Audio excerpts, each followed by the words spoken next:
কি হয়েছে তাদের? অবাধ্য জাতিদের পরিণতি কি হয়েছে? আমরা কথায় কথায় বলি, দেখা যাক শেষ হাসিটা কে হাসে। বলে না 12 তারিখ দেখা যাবে শেষ হাসি কে হাসে।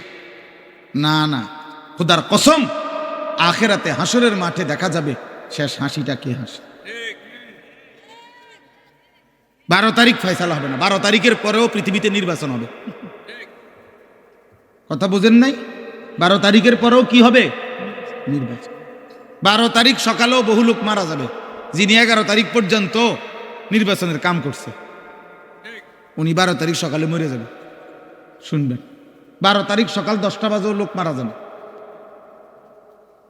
12 তারিখ দুপুরবেলাও লোক মারা যাবে।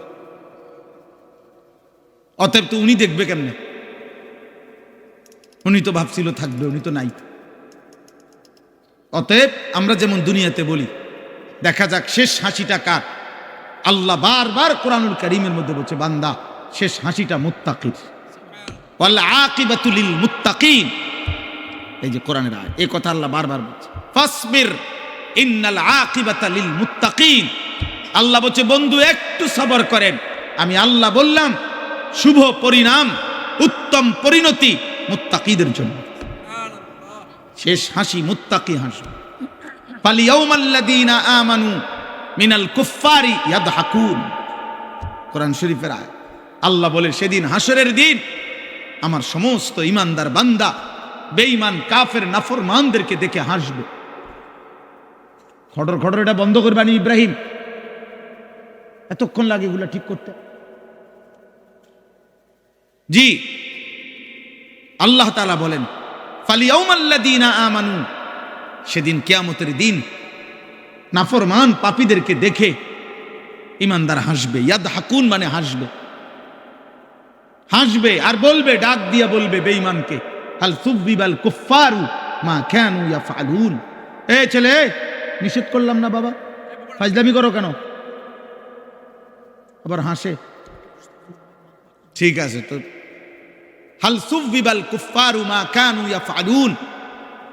কোরআন শরীফ আছে, ঈমানদার সেদিন ডাক দিয়ে বলবে, কি খবর বেঈমান, যা করেছিলে দুনিয়ায় তার বিনিময় পেলে তো? এখন কেমন লাগতেছে? এক এক লাথি ফেরেশতার কেমন লাগতেছে? জাহান্নামের এক এক আগুন কেমন লাগতেছে? খোদার কসম, এটা কোরআন শরীফের আয়াত। সেদিন ডাকবে, কোরআন শরীফ আছে, ঈমানদার জাহান্নামীকে ডাক দিয়া বলবে, আফামা নাহনু বিমাইয়িতিন। আর কোনদিন মানুষ অনেক সময় লজ্জিত হইলেও অনেক সময় কয়, আচ্ছা দেখমু বেটা, মাতবরি করস, কয়দিন এরম বিপদ তোরও হইতারে। হ্যাঁ, আমি একটা ফেসে পড়ছি দেখে একেবারে হাসরে। তো আল্লাহ তাআলা বলেন, ঈমানদার জান্নাতি বান্দা সেদিন বেঈমানের দুঃখ কষ্ট যন্ত্রণা লজ্জা অপমান আরো বাড়ায় দিবে, এই কথা বইলা যে দোস্ত আর কোনোদিন তোরও মৃত্যু হবে না, আমারও মৃত্যু হবে না, আমার সুখ আর শেষ হবে না, তোর কষ্ট আর কোনোদিন শেষ হবে না। আফামা নাহনু বিমাইয়িতিন। আল্লাহ তাআলা বলছেন, ফাত্তালা ফারাআহু ফি সাওয়াইল জাহিম। প্রত্যেকটা ঈমানদার জান্নাতি তার পরিচিত জাহান্নামীদেরকে সরাসরি জান্নাত থেকে বসেই জাহান্নামে দেখবে, আযাবের মধ্যে হাবুডুবু খাচ্ছে। কোন মানুষের জন্য এটা বড় অপমান যে পিঠা খাইলে খাইছি আর কি, তে দেখ খেলে লোটা, আয় হায় হায়, তে তো আমার পরিচিত, তে তো এলাকাত গিয়া কয়ে দিব, তে তো বলে ফেলবে। এটারও মানুষের লজ্জা বাড়ায় দেয়, কষ্ট বাড়ায় দেয়, যন্ত্রণা বাড়ায় দেয়। ঈমানদার দেখবে তাকায়, ঈমানদার গল্প করবে, কোরআন শরীফে আছে, গল্প করবে। ঈমানদার একজন আরেকজনকে শোনাবে, ওয়া আকবালা বা'দুহুম আলা বা'দিন ইয়াতাসাআলুন। এক জান্নাতি আরেক জান্নাতিকে মুখোমুখি হয়ে গল্প করবে আর বলবে, অমুক অমুক দুনিয়াতে আমার পরিচিত ছিল, যারা আমাকে বলতো আখিরাত হবে না, যারা আমাকে বলতো নাফরমানি আর অশ্লীলতার অসভ্যতার মধ্যে ডুবে থাকতে, আমি আল্লাহর রহমতে তাদের কথা না শুনে আল্লাহর গোলামি করে গেছি, আল্লাহ বলবেন হাল আনতুম মুত্তালিউন, তোমার সেই নাফরমান বন্ধু তাদেরকে দেখবা? ফাত্তালাআ ফারাআহু ফি সাওয়াইল জাহিম, আল্লাহ বলে সেদিন ইমানদার জান্নাতি বান্দাকে আল্লাহ তাআলা ওই জাহান্নামী নাফরমান পরিচিতদেরকে দেখাবে যে দেখো তাদের পরিণতি কি হয়েছে। তোমার এলাকার মদখোরের কি অবস্থা খবর নাও, দেখো দেখো তুমি দেখো তোমার এলাকার নেশাখোরের অবস্থা কি দেখো, তোমার এলাকার ওই চরিত্রহীন লম্পট যুবকের হালাত দেখো, যে মনে করছে চুলের, আমাদের কিছু ছেলে দেখবেন শুধু এই চুলটা বাম দিকে ফিরাইতে পারে এমনি, এই এতটুকুর কারণে কেউ তাকে কিছু বলে না, সে এটাকে অনেক কিছু মনে করে। সে মনে করে তার জীবনের সফলতা যে আমি যে বেঈমানের মতো চুল রাখতে পারি অথচ কেউ বাধা দেয় না, এটা আমার জীবনের সফলতা। না রে আব্বা, এটা তোর জীবনের ব্যর্থতা, তোকে কেউ ফিরায় না, তোকে কেউ ফিরায়। অনেক যুবক মনে করে, অনেক মেয়ে ছেলে মনে করে আমি যে সারা রাত মোবাইলে নারী ছবি জেনা ব্যভিচার দেখতে পারি, অথবা কোনো ছেলের সাথে হারাম সম্পর্ক করছি, কোনো মেয়ের সাথে হারাম সম্পর্ক করছি, কারো যে সাহস নাই আমাকে বাধা দেওয়ার, মা বাবা আত্মীয় স্বজন, এটা আমার জীবনের সবচেয়ে বড় ক্রেডিট, আমার যৌবনের অহংকার এটা।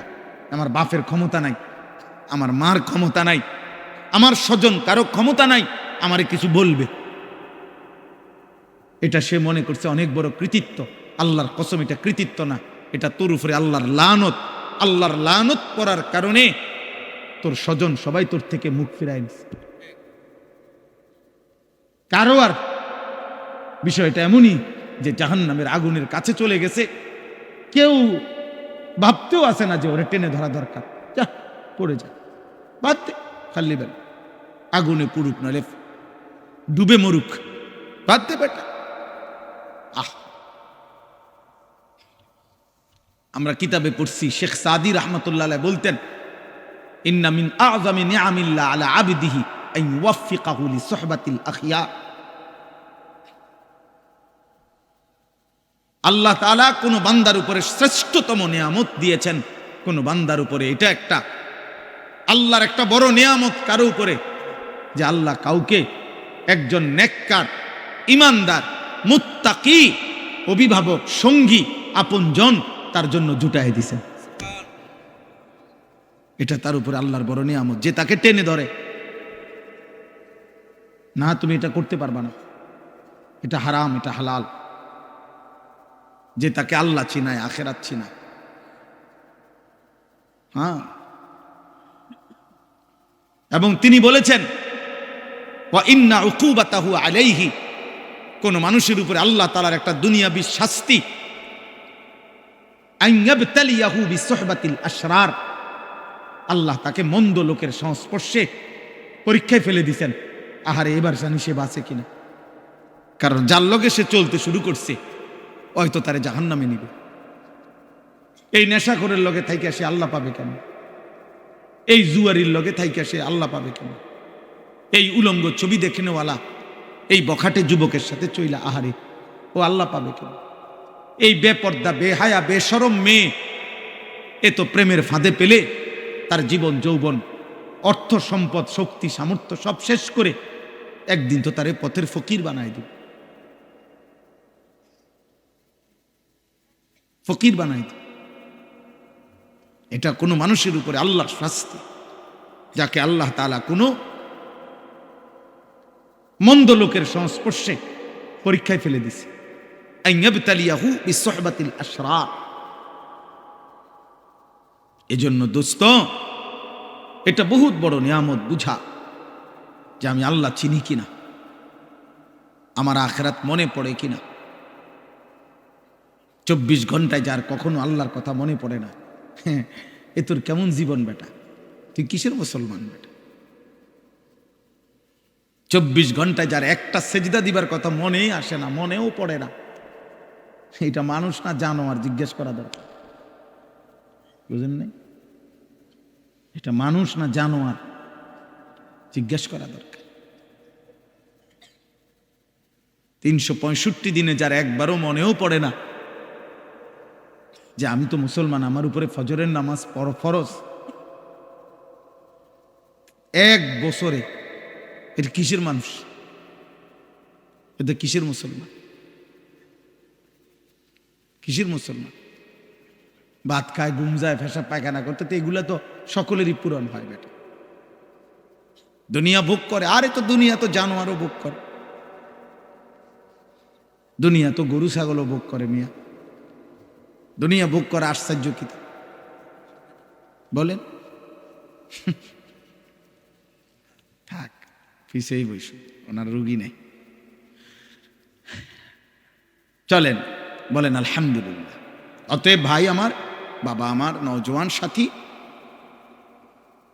আমি অনুরোধ করছি, আমার প্রথম কথা এটা শুরু করলাম, প্রথম কথা এটা শুরু করলাম, দিলের মধ্যে যেন আখেরাত মনে পড়ে, মালিকের কথা মনে পড়ে, আল্লাহর কথা যেন মনে পড়ে।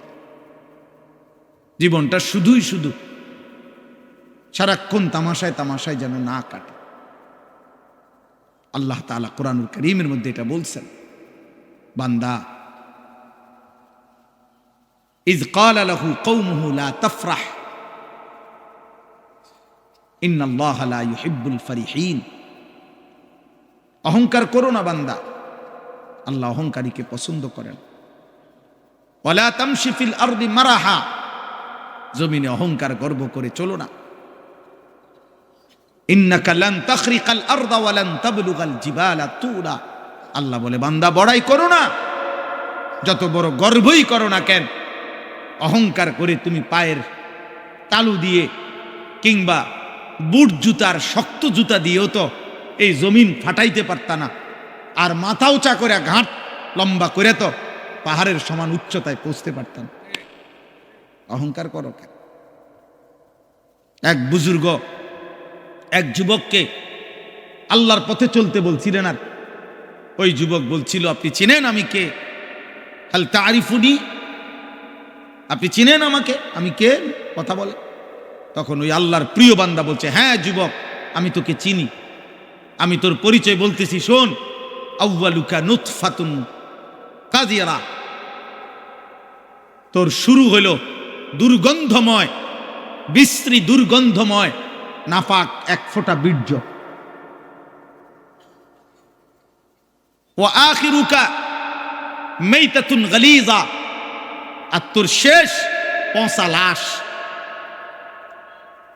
ওয়া বাইনা যালিকা তাহমিলুল আযরা, আর মাঝখানে হায়াতের এই সময়টুকু তুই পেটে বহন করছিস কিছু পায়খানা।